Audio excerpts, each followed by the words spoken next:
Human मेटानिमो virus जो है वो एक प्रकार का विषाणु है, वायरस है, जो सांस की बीमारियां पैदा करता है, रेस्पिरेटरी इन्फेक्शंस। जैसे कोविड-19 के दौरान हमने जो एहतियात बरते हैं, वैसे ही एहतियात इसमें भी बरतने की ज़रूरत है।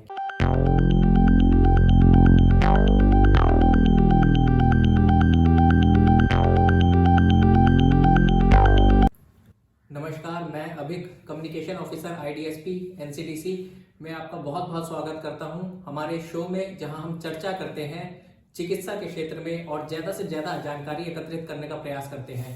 और आज इसी श्रेणी में हमारे साथ मौजूद है doctor Devang Jariwala, assistant director IDSP NCDC. नमस्कार सर, बहुत बहुत स्वागत है आपका। Thank you Abhik. Human metapneumovirus HMPV जिसे हम कहते हैं, इन दिनों काफ़ी चर्चा में भी रहा, न्यूज़ में भी रहा। सर, HMPV वायरस क्या है और इसके लक्षण क्या हैं? ह्यूमन मेटानिमो वायरस जो है वो एक प्रकार का विषाणु है, वायरस है, जो सांस की बीमारियां पैदा करता है, रेस्पिरेटरी इन्फेक्शंस। तो बाकी सारी जो रेस्पिरेटरी इन्फेक्शंस हैं, जैसे कि इन्फ्लुएंजा है, रेस्पिरेटरी सिंसिटियल वायरस, तो ऐसे वायरस जैसे लक्षण पैदा करते हैं, वैसे ही लक्षण ह्यूमन मेटानिमो वायरस भी करता है। जैसे कि नाक बहना, खांसी, बुखार, बदन दर्द, गले में खराश, गरगराहट, और अगर गंभीर मामला होता है तो सांस लेने में कठिनाई भी हो सकती है। सर, सांस लेने में भी कठिनाई? जी बिल्कुल। सर, तो अन्य जितने भी रेस्पिरेटरी डिसीजेज हैं, जैसे कि अस्थमा है या कोविड-19 के दौरान अन्य श्वसन रोग जो है, उनसे ये किस प्रकार से HMPV अलग है?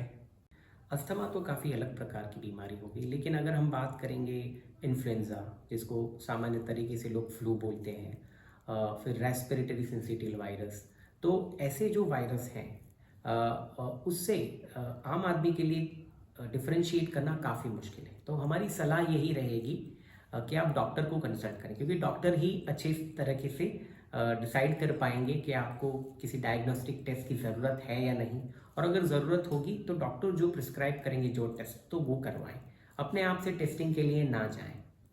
सर, क्या HMPV वायरस खतरनाक है और क्या जन साधारण या एक आम आदमी को इससे डरने की ज़रूरत है? सबसे पहले हमें ये जानने और समझने की ज़रूरत है कि हमारा शरीर जो है वो हर रोज़ कई प्रकार के कीटाणुओं के संपर्क में आता है और उनका सामना भी करता है। वैसे ही हमारी सांस के थ्रू हज़ारों और लाखों की संख्या में अलग अलग वायरस पार्टिकल्स हमारे शरीर के अंदर प्रवेश करते हैं, लेकिन बहुत ही कम ऐसे होते हैं जो हमें हल्की बीमारी पैदा कर सकते हैं। ह्यूमन मेटानिमो वायरस जो है वो एक ऐसा प्रकार का वायरस है जो सांस से ही फैलता है, ठीक है। तो जो लोग कमज़ोर हैं उनमें वो गंभीर लक्षण पैदा कर सकता है, जैसे कि बूढ़े हैं, बच्चे हैं, या जिनको क्रोनिक बीमारियां हैं, ठीक है। लेकिन जो स्वस्थ हैं या जिनका इम्यूनिटी एकदम नॉर्मल है, तो उनमें वो बहुत ही हल्की बीमारियां पैदा करता है। सर, जैसे आपने बताया कि स्वस्थ लोगों को तो इतना घबराने की ज़रूरत नहीं है, लेकिन कमज़ोरों पे ही सबसे ज़्यादा अटैक होता है इस बीमारी का। तो कौन सा एज ग्रुप है जो सबसे ज़्यादा इस बीमारी के प्रति, HMPV के प्रति संवेदनशील है? ह्यूमन मेटानिमो वायरस जो है वो छोटे बच्चे, बुज़ुर्ग, और जिनको क्रोनिक बीमारियां हैं या जिनकी इम्यूनिटी कमज़ोर है किसी बीमारी की वजह से, तो उन लोगों में वो गंभीर लक्षण पैदा कर सकता है। छोटे बच्चे इसलिए क्योंकि उनकी इम्यूनिटी अभी डेवलप हो रही होती है और उनकी सांस की नलियाँ भी छोटी होती हैं। बुज़ुर्ग क्योंकि उनमें इम्यूनिटी उम्र के साथ कम हो रही होती है। और क्रोनिक बीमारियां जिसको भी होती है, वो क्रोनिक बीमारी के कारण उनका इम्यूनिटी लेवल डाउन हो जाता है।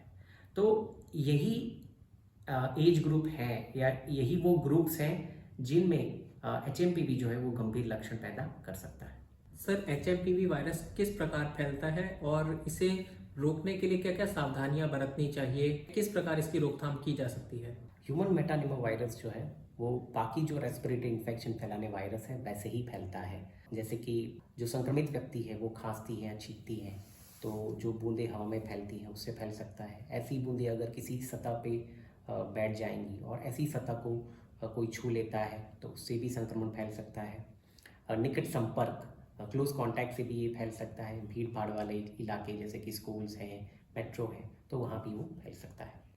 और जैसे कोविड-19 के दौरान हमने जो एहतियात बरते हैं, वैसे ही एहतियात इसमें भी बरतने की ज़रूरत है कि अगर आपको पूरे दिन में हाथ को पानी और साबुन से बार बार धोना है, अपने चेहरे को बार बार हाथ से नहीं लगाना है।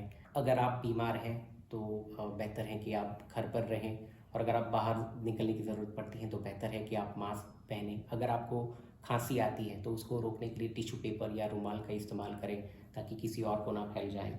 और सबसे इम्पॉर्टेंट बात है कि लोग सेल्फ मेडिकेशन पे चले जाते हैं, तो बेहतर यही है कि आप डॉक्टर को कंसल्ट करें, खुद सेल्फ मेडिकेशन ना लें, क्योंकि ओवर द काउंटर जो एंटीबायोटिक्स मिलते हैं, लोग एंटीबायोटिक्स तुरंत लेना शुरू कर देते हैं, और ज़्यादातर वायरल इन्फेक्शंस में एंटीबायोटिक्स का कोई रोल नहीं होता है, हालांकि वो एंटीबायोटिक रेजिस्टेंस, एंटीमाइक्रोबियल रेजिस्टेंस पैदा कर लेता है। इसी से जुड़ा मेरा अगला सवाल था सर कि क्या HMPV वायरस के लिए मौजूदा हालात में कोई वैक्सीन बन चुकी है या कोई एंटीवायरल, या इसका किस प्रकार इलाज किया जा सकता है? तो बाकी सारे वायरसेस की तरह इसका ट्रीटमेंट भी कंजर्वेटिव है। सिम्टोमेटिक ट्रीटमेंट होती है कि आपको बुखार आया तो उस प्रकार से उसकी दवाई, अगर आपको बदन दर्द है तो उस प्रकार से आपको वो दवाई डॉक्टर रेकमेंड करते हैं। उसके अलावा आपको ज़्यादा पानी पीना है, तरल पदार्थों का उपयोग करना है, आराम करना है। बहुत ज़्यादा तबीयत ख़राब हो जाती है तो डॉक्टर को ज़रूर कंसल्ट करें, क्योंकि अगर आपको गंभीर मामला हो गया, आपको सांस लेने में कठिनाई हुई तो हो सकता है आपको हॉस्पिटलाइज करने की ज़रूरत पड़ सकती है। फिलहाल HMPV के खिलाफ कोई भी एंटीवायरल या वैक्सीन उपलब्ध नहीं है, हालांकि वैक्सीन के ऊपर संशोधन हो रहा है। सर बहुत बहुत शुक्रिया हमारे शो में आने के लिए और अपना समय देने के लिए। थैंक यू अभिक। तो सर काफ़ी अहम जानकारियां आपने HMPV वायरस के बारे में हमारे दर्शकों को दी है, तो मुझे यकीन है कि हमारे दर्शक आपकी इस जानकारी से ज़रूर लाभ उठाएंगे। इसी तरह से अगले हमारे शो के एपिसोड में एक और अन्य एक्सपर्ट यानी गेस्ट के साथ हम मिलेंगे। तब तक के लिए मुझे दीजिए इजाज़त। बहुत बहुत शुक्रिया, धन्यवाद, आभार।